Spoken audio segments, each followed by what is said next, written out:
This is BEVO. And I'm Robert Rostick. And thank you for tuning into this week's episode of Raising Unmanageables, episode 49. 49, almost to that half-century mark. Almost to a half-century mark. Robert Rostick. And before we go any further, welcome to Raising Unmanageables.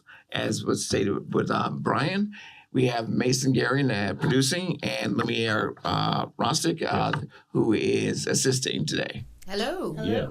So if you are choosing to listen, welcome everybody else into the studio, into this conversation. This conversation. They're here to join in with this conversation with us. Yeah. It's a conversation that we're talking about a little earlier with regard to faking it till you make it. Yeah, that's a big term that's used out there these days, and it's been used for a long time, a number of years. Faking it till you make it, but I don't necessarily believe in that. I don't believe in it either. I think I used to at a certain point, but where I am in my life now, I don't think I believe in it at all anymore. What changed? I think what changed was starting to realize that, like I was saying before, being intentional. Right. So whether we're talking about, and I think we'll touch on it later, whether we're talking about coming into a job and I don't know what I'm completely doing and I'm going to fake it until I make it through that process, or maybe I don't have the confidence that I need or think I need, and I want to at least be able to swallow my pride a little bit and walk into this conference room, this boardroom, and feel as though I belong in this place, have the confidence to walk in and belong. I think all those things have to be done with intention. Correct. Right? Yeah. So I think you can intentionally figure out how to get the courage, get the confidence to do your job. I think you can intentionally go through a series of jobs and skill sets without feeling like you're, I feel like it ultimately is pulling the wool over people's eyes. Sure. When you enter a job and you don't know something, I know you don't want to put that out up front. You do want to put it out up front, your actual skill set, what you do know. Right. And what you don't know in the process, you can always get help on. And people used to tell me, okay, let's, in your portfolio, put this in there and make it look like you photographed on a big set with a producer and art director and such. And I've always felt a little uneasy about that. Right. And the thing is, let's just fake it till you make it. And when you make it, then you'll be able to work on the set and everything will be legit. And my answer to that is no. No, I am, every time I seek out a job, I am, in the beginning, confident I can do that job. Sure. Number one. And if I can't do that job, then I'll ask more questions about the job. You'll learn more about it. Yeah, I'll ask more. And sometimes what we think in our head about a job is way bigger than the actual job itself. Right.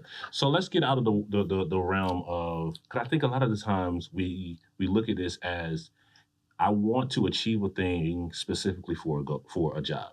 So Lumiere earlier we find out that faking it till you make it wasn't with regard to the actual job itself, but it was more the confidence behind going out and into the world and looking for that job. So even there, you don't have to fake it. Right. And I'll point this out. We have several characters about ourselves. When we're with our family, we talk and act a certain way. When we're with our friends, we talk and act another way. When we're in a business environment, we talk and act a different way. Right. And the problem is that we bring our home character to our business, as opposed to our business character to a business. So what I'm getting at is, what are things that you've done in instances where you haven't been as confident as you would like to have been, and what are things that you've done that you put in practice to make you confident in that area? Well, one time I was asked, I did an interview about my photography, And I've never really liked my photography. Just like any creative person, you like the process of doing it, and once it's complete, it's like, that's a bunch of crap. But I was interviewed, and prior to the interview, what am I going to say? Is this work good enough? You know, am I going to be good enough to the people that are interviewing me? Right. And I went into that saying, okay, forget all of this crap. I am Robert Rostick, and that's all I am, and that's who I am. I'm no more, I'm no less than that. Went into the interview, and they asked me a lot of things about my feelings about photography, which I have definite feelings about photography. And I was able to go through that interview very confident. Right. Because I was telling things that were of truth. Right. Nobody knows me better than me. Sure. So when the interview was over, the guy says, "You've interviewed a lot, haven't you?" And I go, "No." He says, "You certainly sound like you have."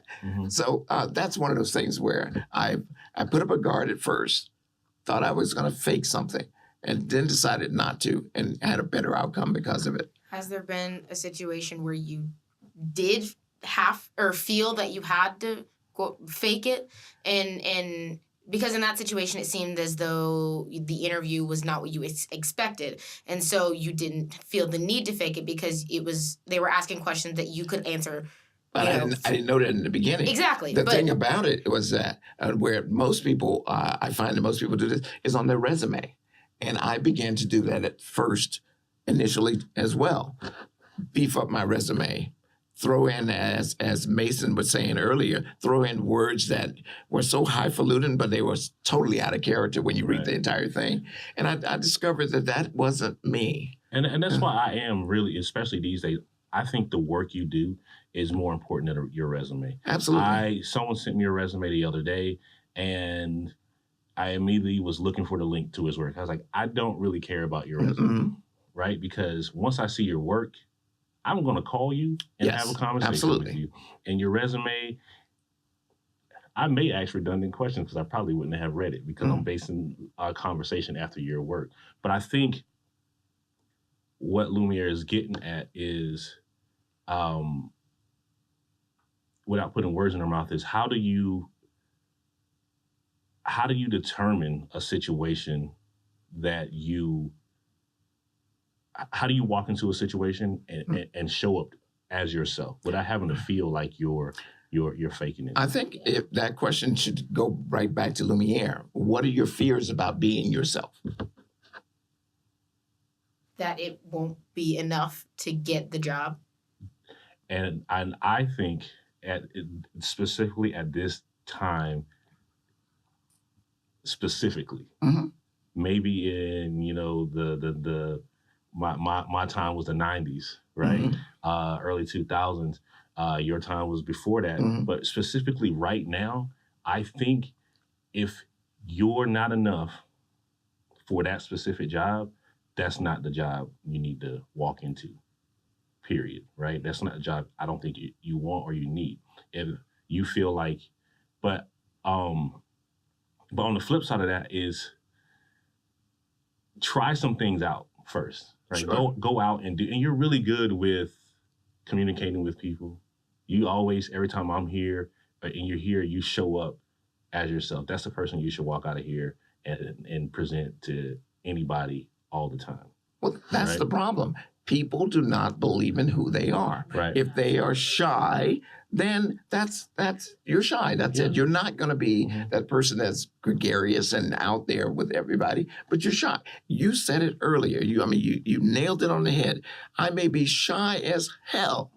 I may be an introvert like whatever, but my work is going to speak for me. Right. And if your work is not up to par, I think that's where we start faking it really more in order to mask out the things that we're lacking. I used to be a shy person. And very much so, too, where it was like hand sweat, underarm sweat, because I was trying to anticipate what the person needed from me. And that made me nervous. And then that made me not even want to be in the room, right? And what I started doing even recently within literally the last 5 years was putting myself in situations where I can experience or experiment how to be myself at no cost to myself or anybody else, right? What situation is that? So literally go to the coffee shop and sit there and start a conversation with someone, right, that I don't know. Or go to different places where I know I'm going to be the only person that looks like me and the only person that has my specific experience right then in that moment, and start talking to people and just put myself in situations where it's not going to cost me anything, because at the end of the day, I can leave this place and I may or may not even see these people, right? Drive to the other side of town where you don't have to see the regulars, and go and just go to different places and be yourself. Practice being yourself. Practice showing up the way that you want to show up, right? And I'll go to somewhere, I was like, man, I said this one thing, that was kind of fucking stupid, kind of goofy feeling. But then I asked myself, is that something I want to change, or something I wanted to lean into, right? And I did it at zero cost to myself or anybody else. So in that situation, you mentioned earlier, Mr. Rostick, that about characters. And so in that situation for you, Brian, is that a character that you were putting on, or is that just you, raw bones, bare bones, not putting on a facade or taking on a persona because you just wanted to be who you were, no matter who the person you were talking to was? Let me jump in before you say that. The conversation earlier, before we went on air, is about having many characters within yourself, and then developing those characters. I mentioned the business character, the home character, and all those. And you can develop a particular character in order to meet a certain need. And that's perfectly valid. Absolutely. So go ahead. I think, I 100% know that the nervous me before was a character, because I was trying to figure out what people wanted, and I was trying to show up that way, right? When I worked in big agencies, and where I'm just a number in there, right? And the way to climb up that ladder and to get shown is you have to, it's your work you put in, but then it's actually you that has to show up, right? So I was trying to anticipate what people were wanting to see from me.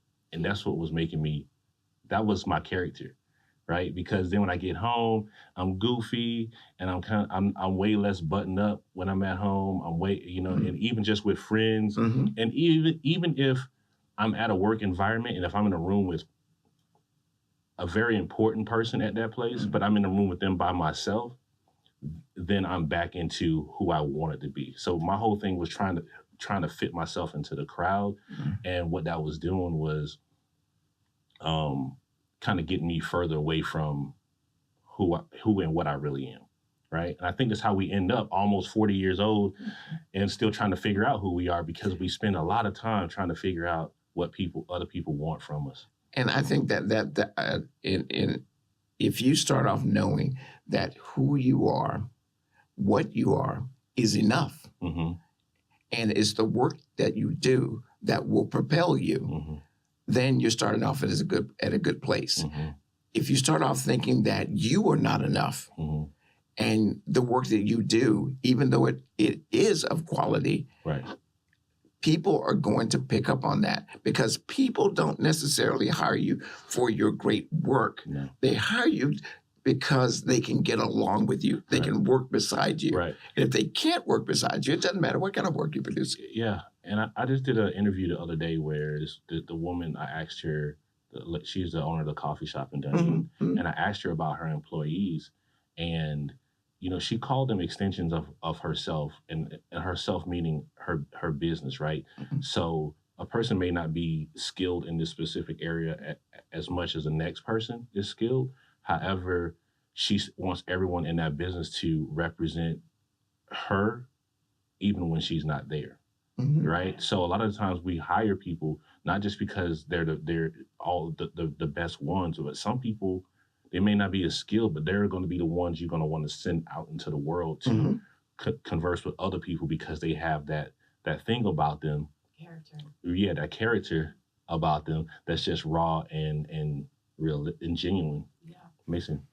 The best advice, and I still use this for so many situations, I got when I was going to go compete in jiu-jitsu for the first time. Yeah. And I was freaking out and wondering what should I be training, what should I be drilling, what should I be doing, all this stuff. And this woman who's a black belt, she was like, have you ever competed before? And I was like, no. And she's like, well, then that's it. You just go. Right. You have nothing to prepare for. You Mm-hmm. have no idea. Mm-hmm. So you just have to go. And she's like, you know your stuff. And when you don't, you won't. And then that'll be the end of your, your match is over. So she's like, just go and experience it. That's the only thing you could be doing. And so I still, starting any new job, doing any experience where I'm like, I've never done this before. Oh my God, I'm freaking out. How do I prepare for this? I think about her and I'm like, I just need to go and be me and be present. And people are very, very forgiving and understanding if this is your first day at work. Yeah. I'm new. I'm sorry, I've never done this. Hold on. You just have to be present and be honest and be humble about it. Because I do think that's where like the faking it, being like, oh yeah, no, I totally got this. And that's where people get in trouble. Yeah. And that's where you start to let people down. Yeah, absolutely. I think in my own experience, there's a difference between blatantly lying and saying you know how to do something, and faking the confidence that you can do something, but still be willing to ask for help when it's needed. Because at the end of the day, if you're just sitting there and telling people that you can do a job when you can't, or telling people you know how to do something when you don't, you are letting everyone down, including yourself. Absolutely. Great point. When it comes to showing up, let's be real about this. No matter what establishment you go into, and you go into it for the first time, they are going to train you how to do it their way, regardless of how you've done it 100 million times before. Yeah. And if you don't get on track with the way they do it, even though you have all this experience, then you're pretty much likely to be headed out that door. Because people want to know that you are malleable to be able to conform to their environment. Right. Because that environment is set. They've curated that environment to run a certain way, and it's successful for them to run it that way. Yes. So that's all kinds of things. That's processes. That's how they want people to work together. That's when you reach out to clients, when you don't reach out to clients, who's going to reach out to clients, there's all those things. So I think the biggest thing you should worry about, or a person like you should worry about with regard to faking it till you make it, and I think the quickest way to letting faking it till you make it go is really, first of all, Mason talked about forgiveness. Like, you got to just go easy on yourself and forgive yourself for how you feel about yourself, you know what I mean? And walk into that place and give them exactly who you are. You can't anticipate what they're going to ask you. You can't anticipate how they're going to feel about you. You can't anticipate anything that the team that they're going to put you on thinks and feels about you. So all you can do, the best thing you can do is show up and at least give them a preview of the person that they're actually looking for that's going to be inside of this pod with other people. One of the things I think that where people, especially in the interview stage when they're meeting new people and new potential bosses and such, is that they want to be able to say that they have done everything. And that's just not the case. Oftentimes, if you haven't done something and you are using my term that I use this term to say yes to, I'm open to learning about it. Yeah. Yes, I'm willing to take that on. Yes, I don't know all of this. And when you say you don't know something, anytime you say you don't know something, you follow it up by what you do know. So the people are not left with a negative; they're left with a positive.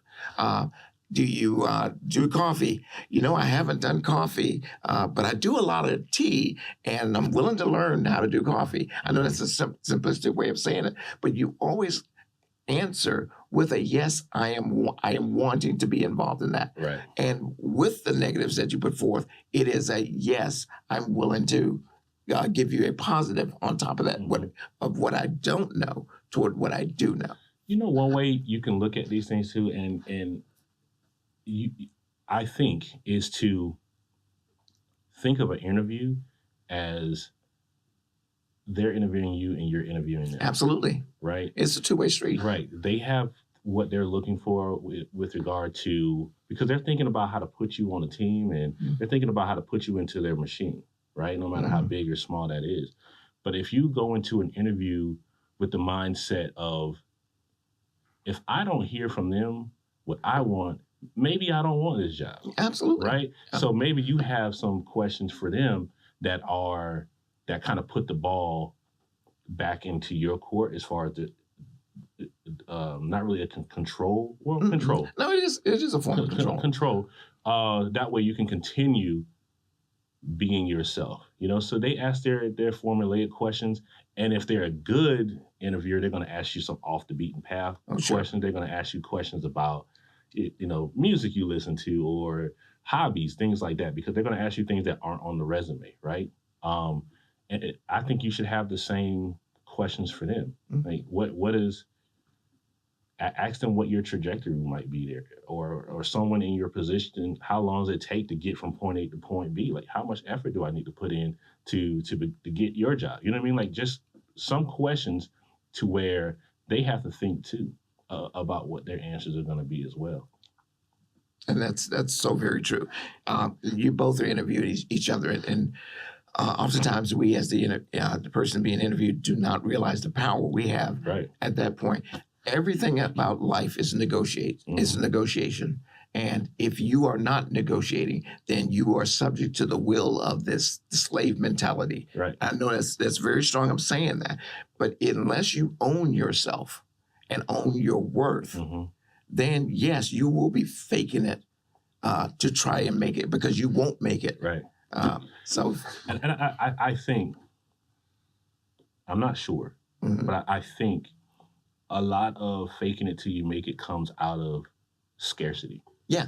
Right? Yeah. Scarcity mindset. Yeah. Thinking you need a job, you need a relationship, you need whatever in your life so badly because you don't have it, that you're willing to compromise who you are for it. So you're a young adult. You're probably thinking about your future. Yeah, she's in the third year of college now. Third year of college. And about to be a senior. She's about to be a senior. How far in the future are you thinking? Like, you thinking 5 years, 10 years, or is it like next week? You know what I mean? And that's probably the mindset of why you kind of lower your worth a little bit, because you're thinking about something that's going to fly by so fast. Thinking about the next step rather than the next 5 or 10 steps. 20,000 steps. 20,000 steps. Right. Because you said it earlier before we went on air. You're talking about putting on the armor of where you want to be and not where you are. So you mentioned that earlier, and I thought that was very poignant. You said specifically dress for the job you want, not the job you have. Yeah. Right? So, and if you don't need it, and not need in the sense of, like, we all need money to survive. Sure, right? Absolutely. But I've been focusing a lot on changing my relationship with my association with money, right? Like, I want money because I want to make the rest of my life comfortable. Sure. Right? However, any job I don't have right now that's not already putting money in my pocket, I don't necessarily need it. Right? So the scarcity for it I don't have the scarcity for it. So I haven't created a mindset of, shit, I got to pay the doctor bill today. So like, what am I going to do? Let me go get a job. Some people just go get a job so they can just pay the car payment or pay the doctor, you know what I mean? And so now you're in this position of, you have to be what they want you to be, because you submitted everything about yourself over to them. Mm-hmm. So if you don't need it per se, you can step up in that situation and be who you are and not who you think they're wanting you to be. And even if you do need a job and you are there and to be at their whim, to have them have control of you, it doesn't mean that they get to keep control of you, because once you're inside the door, you can prove who you are and where you want to be in that particular environment. If I'm going to go work at a Kroger or a Publix and because I need a job and I'm going to be bagging groceries, that's great. But my eye is on management, and I'm going to act as though my eye is on management because that's where I want to be. Right. I'm not going to keep my mindset in the fact that I'm bagging a grocery right now. Right. My mindset is going to be at that place in that particular environment as to where I can best fit in. Right. And I'm going to make sure that they know that. You know, it's funny to me, and I don't know how long I've had this thing, but I am to almost a visceral response. Like I, in my body, can't handle it. I don't like deceit, like so bad. Like a person who's going to move into my life or to your life or to your life, and then with any, and it may not be it may not be detrimental to you at first, but they presented themselves one way and then they're changing themselves another way back to their original self. Right. I see it in movies all the time. Like, you gotta turn the movie, you gotta turn it off. Like, this person's they're about to move into this person's life, and then they're gonna show up, and she's gonna be best friends, and she's gonna kidnap her baby. I'm like, I can't watch this because I don't like I don't like that feeling of, damn, like you got me.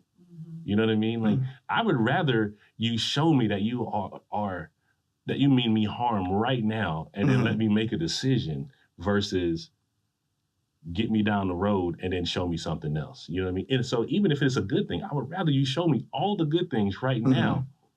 And that kind of goes back to what you were saying, I think, about fitting into what other people want, because you're not necessarily lying, but you're not showing your true authentic self because you're trying to fit a mold that may not fit you because of what you think other people want. Right. Rather, and on top of that, not only does that give this false sense of who you are, but I think potentially, you know more than me, but that hinders you from really knowing who you are because you're constantly fitting, or accepting who you are. Exactly. Yeah. And being able to be proud and be an advocate for yourself because you're always fixing and molding yourself to what you think other people want. And people pleasers are, and I do think it's they're the yes men and women and constantly trying to accommodate, and then you can't grow from that. Short. Yeah, you're never going to make everyone happy. There's always, even if you're, as a professional or even if you're running a business, there's always going to be someone who's like, God, why aren't you open at 5 a.m.? Sure. Oh my God. Well, sleep. How could you be closed on a Sunday? Like, it doesn't matter. Yeah. There's always people. And I've really been focusing on you are what you think about.